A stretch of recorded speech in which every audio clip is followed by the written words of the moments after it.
Welcome to Nasdaq Trade Talks. I'm Jill Malandrino, Global Markets Reporter at Nasdaq. Joining me for this segment, we have Bob Muglia. He sits on the board of directors with RelationalAI. We're going to discuss the next frontier for artificial intelligence and data-centric movements. It's great to have you with us, Bob. Welcome to Trade Talks. Great. Thanks, Jill. It's good to be here. You've had a 30-year career in the database world. What do you see happening in the industry right now? It's a really interesting time across the entire, the entire IT industry, and with machine learning and data becoming so predominant in things.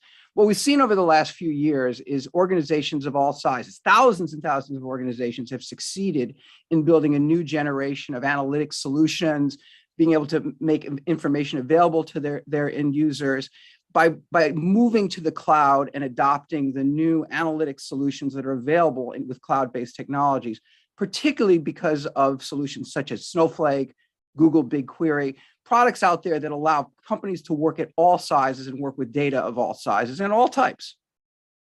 And Bob, help me understand how you define the modern data stack and what are the main benefits for enterprise customers? Sure. The modern data stack is really what cloud companies have put together, starting with Snowflake. This really was Snowflake together with partners like Fivetran and Looker. Today, it's a broad set of industry companies. There are really dozens of companies that are working to build a complete solution for customers that take data from their business systems and make them available to their analysts and data scientists and ultimately their end users to make decisions. And today we see a very rich ecosystem. There's certainly companies like Snowflake are still in a strong leadership position, but we see companies like Databricks still in the private space coming behind that. Google's doing a great job with BigQuery, and I wouldn't rule out Amazon or Microsoft. So over the next couple of years, customers will have really 5 different complete platforms to choose from in the cloud, each of which are building something very, very similar. Focusing on enabling customers really to build a next generation of analytics and this new set of things people call data applications. And you have recently been appointed to the board of directors for RelationalAI. Tell us a bit about the company and what attracted you to the team. Well, I had spent 5 years building Snowflake, and I mean, I'm still very much a believer in what that company is doing. Obviously, I'm very excited by what the overall industry is doing in the modern data stack as a whole. And what I was looking for was what's coming next. What's going to come after the modern data stack? And today what we see is applications that are being built, these new generation of data applications that are being built. That's sort of the next frontier. And companies are beginning to use that to actually make autonomous decisions based on data. So Bob, how do you define data applications and what's needed to build these applications? Sure. If you look at apps that people use today, I mean, every app you use, Zoom, Office, Gmail, NetSuite, whatever app you use, Salesforce, those are all applications that are meant to interact with people. They're driven by actions that people do. An airline ticket doesn't get booked until you book it. But in there's a new generation of applications which are responding to the data that is coming into business systems. And these are applications that are built on the analytic database. And most importantly, they watch data that is flowing into the organization. And then based on what they see in that data, often using machine learning techniques, they take action autonomously. They do something on their own. In other words, they're apps driven by data, not apps that are driven by people.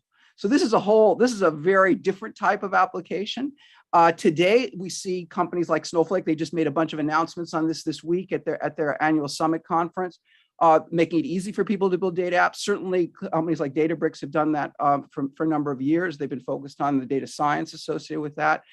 But in today's systems, what people are doing is they're building it with a combination of technologies, using both a database together with procedural languages like Python to do the machine learning. It's kind of a hybrid. So I sort of see a next generation coming, which is called a knowledge graph, in particular in relational knowledge graph. And that's what I'm kind of excited about with regards to data apps. Bob, explain to me what a knowledge graph is and what kinds of problems does it help businesses solve? Sure. So in a today, what people are doing, and they're doing it in a pretty successful way. They're taking analytic databases like Snowflake or BigQuery, and they're writing programs in languages like Python. What a knowledge graph does is it takes the logic, the business logic that would otherwise be written in a language like Python, and it moves it into the database. And it allows the database to model the concepts of the business much more straightforwardly. It's the move that we've sort of been looking for 40 years, from a world where people are specifying the details of what needs to be done to a world where you define a model, or you define the what that you should have happen. But then the database can actually figure out the how to do it. So it takes it to the next step, and it allows the system to work in a much, much more performant way, and to solve some kinds of problems that today that cannot be solved on the modern data stack. So give me an example of how a company might deploy a relational knowledge graph. Sure. So if you look, this is early. First, let me start by saying this is very, very early days, but we are seeing some early adopter companies begin to leverage this technology, and the term knowledge graph is becoming much more important in the industry. And I think you're going to see that grow over the next 5 to 10 years, so that, say, by 2030, this will become very commonplace. The technology will be very commonplace for use in organizations. And today we see companies that are solving some sets of problems that can't be solved. A good example are any kind of problem where the logic associated with it is very complicated. Today, what people would do is write all that logic in a language like Python. And we've seen examples where companies have taken very, very large, very, very complicated programs, rebuild them as a knowledge graph. And when that happens, it becomes much more accessible to people, much easier to understand, and a whole lot less code. As an example, one of the early clients for RelationalAI is one of the top audit firms. And they do the tax auditing for some of the world's most sophisticated corporations. And one of their tax programs was written with a combination of a traditional database plus about 800,000 lines of traditional code written in a language called C#. They were able to change that to just under 20,000 lines of code, like 1/10 as much code, and to write it in a way that the business customers, the business people within the organization could understand it.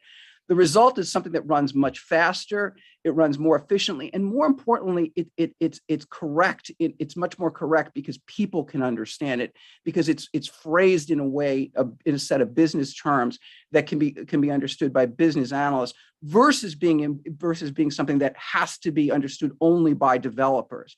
So it's a new generation. It's still early days. It's exciting to see what's happening in the modern data stack, and really the knowledge graph will be the next step beyond that. And in my case, and for me, that's what I'm looking for, is what's next after the modern data stack. Interesting, Bob. Appreciate the insight. Thanks for joining us on Trade Talks. I'm Jill Malandrino, Global Markets Reporter at Nasdaq. Thanks, Jill.